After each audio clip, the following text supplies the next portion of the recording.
Pardon the interruption. I am Professor Chris Gerritz, joined by Sam Mulberry. Students, this is your first formal webisode. We'll be doing these twice a unit to help review key vocab terms, at least a few of the readings, prep you for tests, and maybe have some fun along the way and make some contemporary applications. Sam, you ready to get started? I am. Okay, so we're going to be playing a game called Make the Case in segment 2. Sam, I'm going to let you warm up and get an advantage on me. Make the case that the ancient world is the most significant period in the history of Western culture. Well, I would say that we start in the ancient world, and we start where we do in the ancient world. It's not an arbitrary choice. I mean, there's a reason that we start in Greece, and particularly Athens in the 5th century BC. If it was just philosophy alone, it would be very important. I mean, Plato and Aristotle, this is one of those where significance is going to make more sense as we go forward. Students are going to see we're not going to get away from questions about faith and reason once we sort of get Christianity into this story, and we're not going to get away from the sort of those two different approaches to thinking about how we come to know. We're going to see a Platonic approach and an Aristotelian approach. They're just going to keep coming up. So if it was that alone, I think this is a crucial thing. But we also have in Greece, we have the tradition of some of those democratic ideals. I know Athenian democracy is a short period of time, but those ideals lay the groundwork for sort of the Western view of the individual. Even though the Greeks are very communal, that democratic mindset is rooted in the individual having a say, the individual having rights. We're going to talk about individualism a lot later in this course, but I think that's huge. And then finally, where we're headed in this week to come, looking at Rome a lot more. The Roman Republic lays the groundwork for a lot of American democracy, but the Roman Empire has this kind of lineage of even after it falls, we're going to see these constant attempts up to the 20th century of people trying to rebuild the Roman Empire. So we have this Roman Empire, this political unit that people are going to keep kind of aspiring to, and we have this Greek Empire of the mind. Chris, it's so essential for understanding everything else we're seeing in Western culture is going to, in some ways, be reflecting this tradition. You really brought your A game today. I did, Chris. To make the case. Chris, now it's your turn. As Americans, we're heading into a presidential election. We've spent this past week looking at Athens democracy, looking at the Roman Republic. What advice would ancient Greece and ancient Rome have for us heading into an election? Well, I think maybe three pieces. So I think one thing the Roman Republic might remind us is that we've got a mixed government. We actually have lots of different things happening, not just the executive branch. We should be paying attention. I know Trump and Biden get all the attention, but we've got a Senate election in Minnesota, and we've got local elections going on. That those are actually important, and they're meant to work together and check each other and balance each other. I think what the Athenians would tell us, you already hinted at, which is that the individual does matter, and the individual does have a voice. And maybe it's a good moment for us to think about what it means to be a citizen. We don't have direct democracy. We're not all of us going to Washington to make laws next year, but we are given a chance to actually have a kind of power as the people. And it's pretty easy to take that for granted and be pretty passive citizen. If we actually take the polis seriously, it would result in a different kind of citizenship, I think. But then the final thing I think both of them would point out is maybe we ought to be a little conscious of who's left out of these processes, right? Who is not given citizenship and who is not holding power and doesn't have a say in their government. It's up for us. I think we should be attentive to people who are disenfranchised, whether it's because of debates about, should felons vote or not, or is voting being made too difficult, or people being gerrymandered out of influence. But also people who simply they're working two jobs. They can't get off to vote the ballot. People who don't have the same access to education to be able to consider these questions in a 4-year private expensive college like we can. I think it should make us attentive to the ways in which our democratic republic, like that democracy and that republic, fall short of their ideals. Okay, Sam, we're going to talk a lot about Plato and Aristotle and Make the Case. And given how significant those readings are, I know when I do small group, it can be easy to overlook a few other texts from the past week, but we have our favorites. So Sam, first up, why are you such a big fan of the excerpt we have from Homer, which students have not read? We're recording on Thursday. They're going to read it for Friday's lecture tomorrow, but let's go ahead and give them a little sneak peek at that. Why is that Homer Iliad excerpt so important? I love it because it gives us a snapshot of the Greek worldview. When we can look at something like Pericles' funeral oration, and we see him really explicitly trying to lay out the ideals and aspirations of Athens. But I feel like what Homer gives us is the Greeks mirror on themselves, right? We get to see a lot of their values and a lot of their worldview. And for the Greeks, I'll talk about this in lecture tomorrow. The Greeks have a tragic worldview. They think this world, the human condition in this world, is one of stuckness. And the story of Achilles and the story of Hector and the story of Priam, all these people are stuck in a kind of way, stuck between fate, stuck between decisions. What I love, that's why I love the Iliad in general, but what I love particularly about the excerpt we have, this scene of Priam and Achilles kind of towards the end of the story, is it gives us this picture of grace. I think as Christians, we sometimes think that grace is like the domain of Christianity. We get to talk about grace, and it's really important in Christianity, but this gives us, in this story that is so, it's about war, and it's very violent, and there's lots of death, and there's lots of destruction. We get this grace note, this moment of grace between enemies, right? This moment of the two of them weeping together. And I would say if you're intrigued by this, you should go read the Iliad. And if you're intrigued by the Iliad and you love the Iliad, there's another book you should read that came out a few years back called The Silence of the Girls by Pat Barker. She takes and retells the story of the Iliad through the lens of the women in the story, who are quite silent, and it gives another spin on this Priam scene. She hinges, I think, writing the book on some of those things we hear Priam say. So I think this is a powerful scene in Western literature, and it unlocks lots of interesting questions. Chris, same question to you, but about the Thucydides reading. Yeah, well, I mean, the first thing I need to admit is I'm biased as a historian. Thucydides is really the founder of our discipline. Thucydides is this disgraced Athenian general who decides to go and figure out what happened. Where did this war come from? Why did it go the way it did? How has it changed over time? What's motivating people? Instead of just ascribing it to the gods, as Homer would have with the Trojan War. I mean, that's all he does. But Thucydides says, no, we actually have tools to understand why humans act the way they do, their documents, their interviews. In a sense, like both of our excerpts are an example of that. You know, we're getting a sense of what's motivating the Athenians, or at least what does Pericles say the Athenians aspire to, but that's contrasted with this really powerful dialogue about the Athenian ambassadors and the people of Milos. That not only is that an example of historical inquiry, that we can know what happened, right, around 400 BC. That's remarkable on its face. But also, like, I read that in graduate school when I was studying the history of international relations, because it has such lasting insight into a different way of thinking about why humans act the way they do. Maybe the powerful do what they will and the weak suffer what they must. That's a pretty challenging lesson for us to hear. It's not any more pleasant than reading about the death of Socrates, right? Sometimes justice doesn't prevail. Sometimes might simply makes right. And I think it's important to be confronted with that and to see it embedded in this tragic, is a good word you use, story of the Peloponnesian War. And it's a good contrast then with someone like Antigone, who says, no, there are these laws, they're eternal and unchanging, and the gods call us to them, and the Athenian ambassadors just say, forget it, we're going to kill you and take your colony, right? And that's easy to look past, but that's part of the story of the West as well.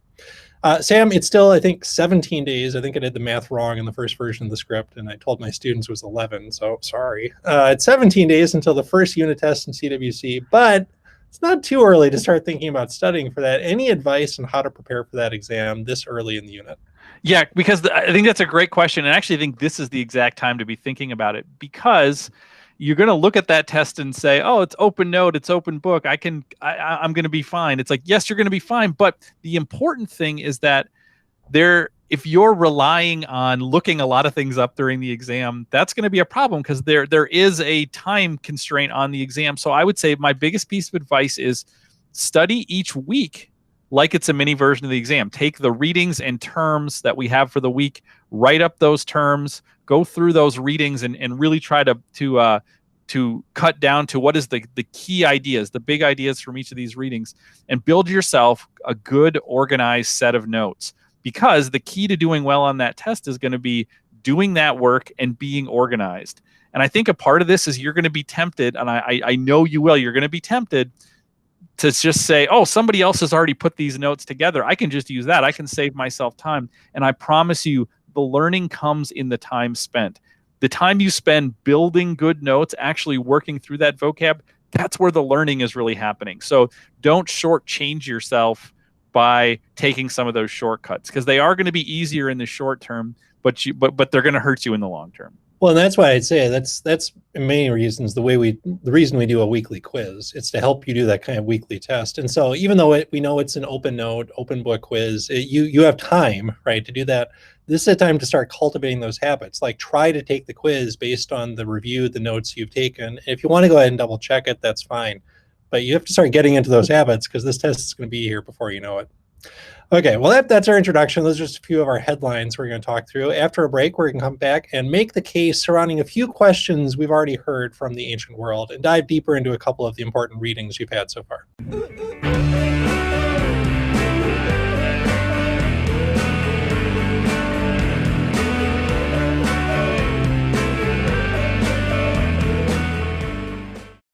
All right, we're back for segment 2. Chris, we're going to play a little game we call Make the Case. We have 3 questions that you and I are going to debate. And the fun part is, at this point, neither of us know which side of this debate we're going to be on. You have options sealed in envelopes that we're going to pick at random. So let's jump right in. First question, who is pointing in the right direction in the famous Raphael painting, The School of Athens? Is it Plato or is it Aristotle? Okay, do you want the right hand or the left hand? I'm going to go with the right hand. Spent way too long thinking about the answer to that question. All right, so I believe that's the hand that both philosophers are pointing with. Is the right I didn't hand? think of that. Yeah, I mean, do people know what we're talking about? The Raphael painting. You are going to play the role of Plato. All right. the heavens, right? So I will be Aristotle, but All right, chronologically come first. I'll let you go first. All right. Sounds good.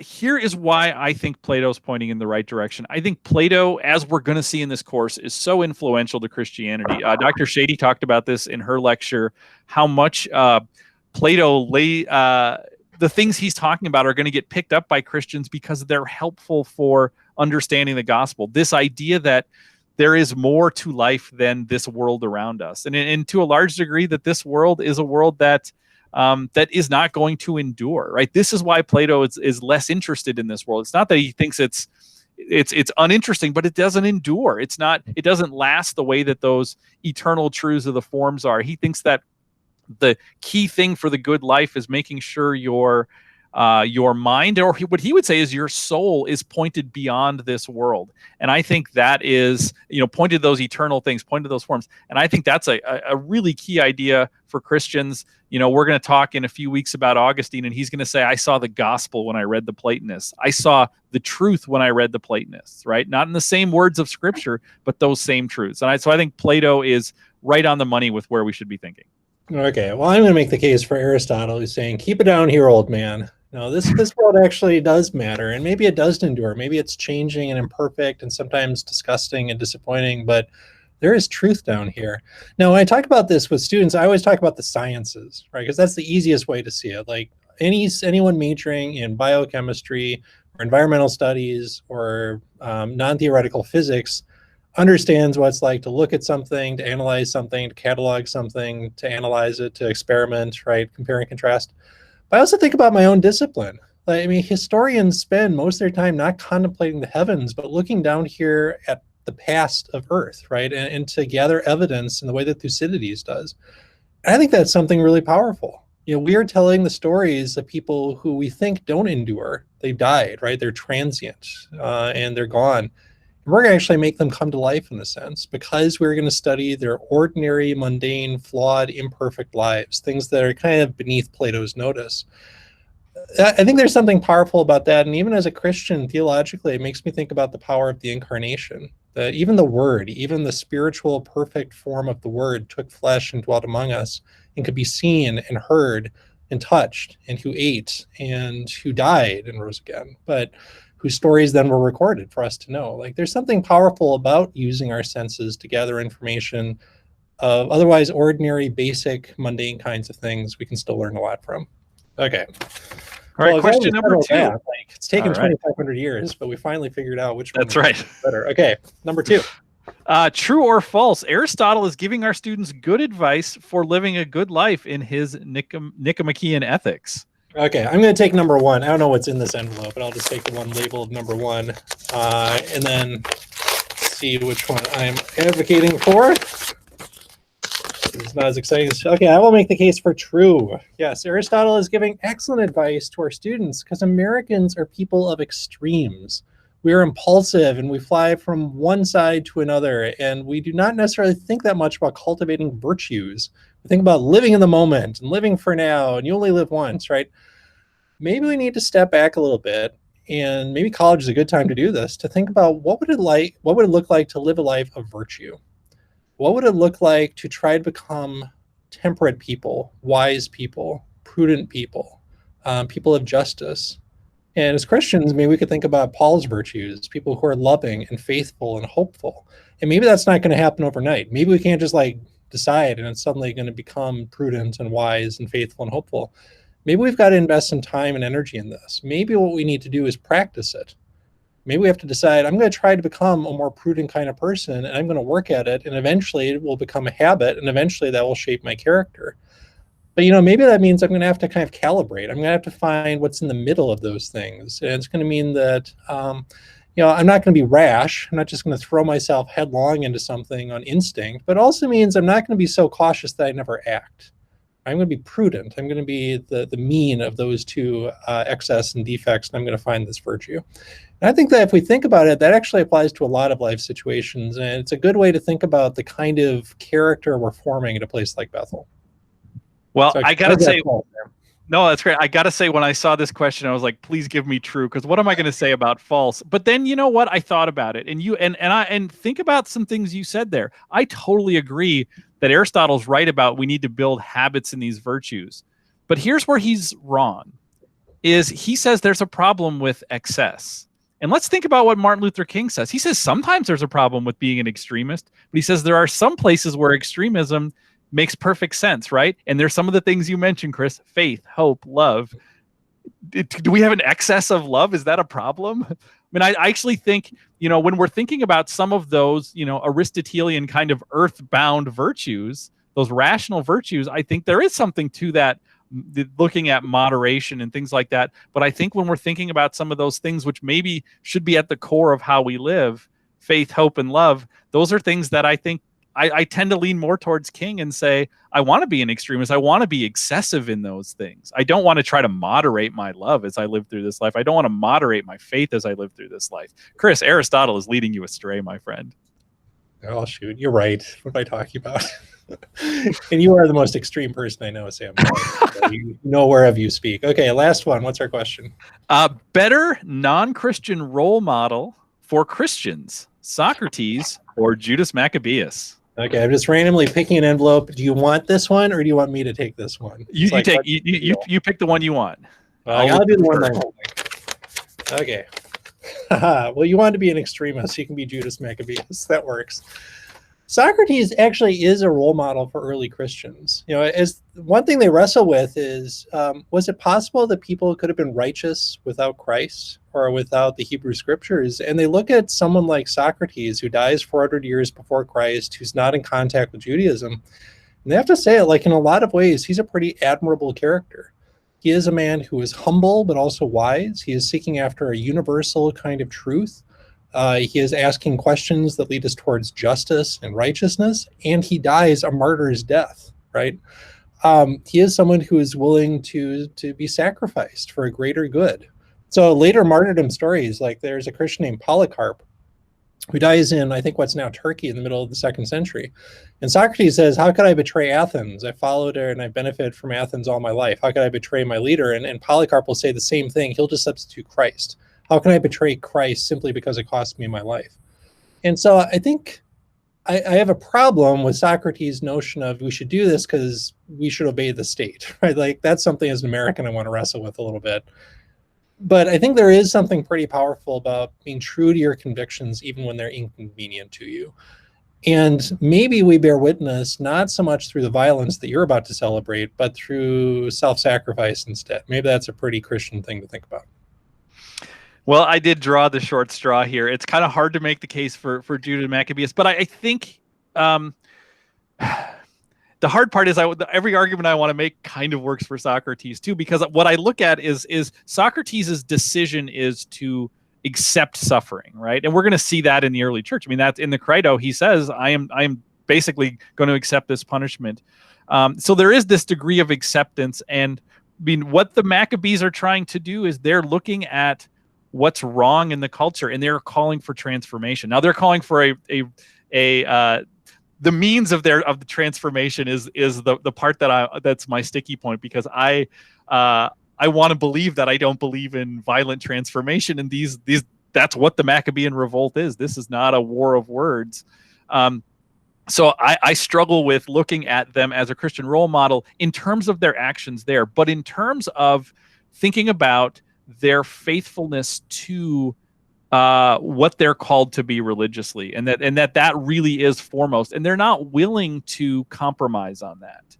That they're not willing to say, you know what, maybe we should put those things aside. I mean, if you compare them to the Hellenizers, the Hellenistic Jews that they're sort of responding to, along with the Seleucids, they are saying no. I mean, our faith matters. What we're who we're called to be religiously needs to be at the very forefront of our identity. So to that degree, I think they actually are a really great role model. I take issue with the violent response, but I think we can look at parts of what they're doing and say that actually is the way to transform. Well played. And students, if you're wondering what we're talking about here, this is another preview. We're actually coming to this in Friday's lectures. You'll hear Sam and I talk about the Maccabean revolt, but that's where Judas Maccabeus shows up. Okay, we'll take one more short break. You all can decide for yourselves who would make the case. I don't know if we're actually asking you to vote, but Sam actually probably did. We'll be right back to wrap up this webisode.